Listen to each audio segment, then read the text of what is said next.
नमस्कार फ्रेंड्स, मैं doctor Sumit Jaiswal, plastic surgeon. आज हम हेयर ट्रांसप्लांट के कॉस्ट के बारे में बातें करेंगे। हेयर ट्रांसप्लांट एक ह्यूज इन्वेस्टमेंट है आपके समय, पैसे और इफ़र्ट्स का। हर व्यक्ति जो हेयर ट्रांसप्लांट कराना चाहता है वो उसके पहले उसके कॉस्ट के संबंधित सारी जानकारियाँ विस्तृत रूप से जानना चाहता है। जेनिथ क्लिनिक पर हम लोग इंश्योर करते हैं कि आपको बेस्ट पॉसिबल हेयर ट्रांसप्लांट का रिजल्ट दे सकें और वो भी कम से कम कीमत पर। हमारा उद्देश्य है अधिक से अधिक लोग हेयर ट्रांसप्लांट करवा सकें और इसका जो बजट है वो मिडिल क्लास और लो मिडिल क्लास के लिए भी पॉसिबल हो सके। हेयर ट्रांसप्लांट कॉस्ट का जो बजट रहता है वो इस चीज़ पर डिपेंड करता है। सबसे इंपॉर्टेंट जो फैक्टर रहता है कि आपका रिक्वायरमेंट कितना है, नंबर ऑफ हेयर ग्राफ्ट्स का। यदि ग्राफ्ट का रिक्वायरमेंट ज़्यादा है तो कॉस्ट अधिक रहता है और ऑब्वियसली यदि ग्राफ्ट का रिक्वायरमेंट कम है तो कॉस्ट कम रहेगा। इस टेबल के माध्यम से आप कॉस्ट के संबंध में जानकारी प्राप्त कर सकते हैं। ये जो कॉस्ट बताई गई है FUE हेयर ट्रांसप्लांट की बताई गई है। कॉस्ट जो है ग्राफ्ट्स के हिसाब से बताई गई है। हेयर में जो ट्रांसप्लांट करते हैं हम लोग, ग्राफ्ट ट्रांसप्लांट करते हैं। एक ग्राफ्ट में 1 बाल, 2 बाल या 3 बाल या कई बार 4 हेयर्स तक भी होते हैं। यदि 1500 ग्राफ्ट्स का ट्रांसप्लांट करते हैं तो कॉस्ट रफली 30,000 होती है। 2500 ग्राफ्ट्स करते हैं तो अराउंड 40,000 होती है। 4000 ग्राफ्ट्स अगर ट्रांसप्लांट करना है तो अराउंड 55,000 कॉस्ट रहती है। ये जो कॉस्ट है इसमें पूरा पैकेज रहता है जिसमें hospital expense, surgeon charge, assistant charge वगैरह इंक्लूड रहता है।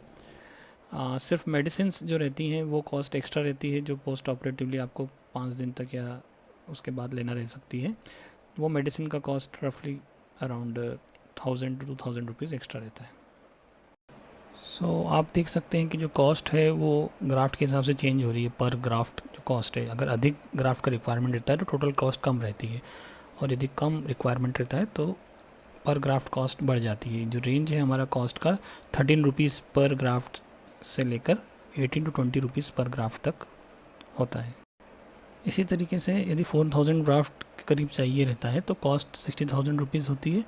और यदि इससे अधिक ग्राफ्ट का रिक्वायरमेंट रहता है तो फिर जो प्रोसीजर होता है हम लोग मोस्टली 2 लगातार दिन में करते हैं या 2 सिटिंग्स में करते हैं।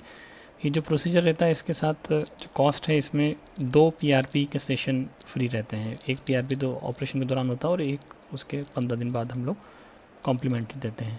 उसके बाद यदि PRP का ज़रूरत रहता है किसी को तो 1000 रुपीज़ पर सेटिंग रहता है। आज मार्केट में हेयर ट्रांसप्लांट के काफ़ी सारे क्लिनिक्स हैं। कोई भी क्लिनिक फाइनल करने से पहले आपको सिर्फ ये नहीं देखना है कि वहाँ का कॉस्ट कम है या ज़्यादा है। आपको कॉस्ट के अलावा कई सारे दूसरे फैक्टर्स भी डिटेल में जानकारी निकालना है। सबसे इम्पोर्टेंट फैक्टर जो फर्स्ट रहता है, जो डिसाइड करता है कि क्लिनिक में आपको ट्रांसप्लांट कराना चाहिए कि नहीं कराना चाहिए, आपको ये देखना है कि जो करने वाला व्यक्ति है वो प्रॉपरली एक्सपीरियंस्ड है या नहीं, ट्रेंड है या नहीं। हमारे क्लिनिक पे जो प्रोसीजर है वो प्लास्टिक सर्जन के द्वारा किया जाता है। आपको ये भी देखना है कि वो जो भी मेन सर्जन है जो प्रोसीजर करने वाला है उसका कितने सालों से ये प्रोसीजर कर रहा है और आज तक उन्होंने इस तरह के कितने केसेस करे हैं। सिर्फ लग्जरियस वेटिंग लॉन्ज और बड़ा स्पेस देखकर आपको क्लिनिक का चयन नहीं करना है। आपको इसके अलावा भी काफ़ी सारे फैक्टर्स या पैरामीटर्स पे देखना है। आपको ये भी देखना है कि जो क्लिनिक जिसमें आप ट्रांसप्लांट कराना चाहते हैं वहाँ पर डॉक्टर के अलावा उनकी टीम कैसी है, क्योंकि हेयर ट्रांसप्लांट एक टीम वर्क है। एक प्रॉपर एक्सपीरियंस्ड टीम ही बेहतर रिजल्ट आपको दे सकती है। आपको ये भी देखना है कि जहाँ आप जो भी क्लिनिक आप चयन कर रहे हैं वहाँ पर प्रॉपर इंस्ट्रूमेंट्स हैं या नहीं, प्रॉपर स्टेलाइजेशन की फैसिलिटी है या नहीं, मैग्नीफिकेशन और दूसरा जो भी ज़रूरत हेयर ट्रांसप्लांट के लिए रहता है इंस्ट्रूमेंट्स का, वो अच्छी क्वालिटी का है या नहीं। एक सबसे इम्पॉर्टेंट चीज़ आपको ये भी देखना है कि वो आपके लिए सुरक्षित है या नहीं। हेयर ट्रांसप्लांटेशन एक सामान्य प्रक्रिया है हालांकि, मगर फिर भी एक सर्जिकल प्रोसीजर है। कोई भी सर्जिकल प्रोसीजर में कुछ भी रिस्क से मैंने हैंडल करने के लिए वहाँ पर प्रॉपर सुविधा है कि नहीं, इमरजेंसी मैनेज करने के लिए प्रॉपर इक्विपमेंट्स और स्टाफ की अवेलेबिलिटी है या नहीं, ये आपको देखना चाहिए।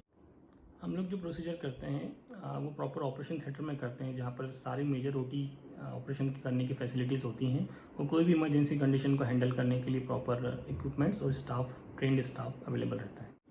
फ्रेंड्स, आपको सिर्फ कॉस्ट ही नहीं देखना है, बाकी सारे पैरामीटर्स भी देखना है जिसके आधार पर ही क्लिनिक का फाइनली चयन करना है। Thank you.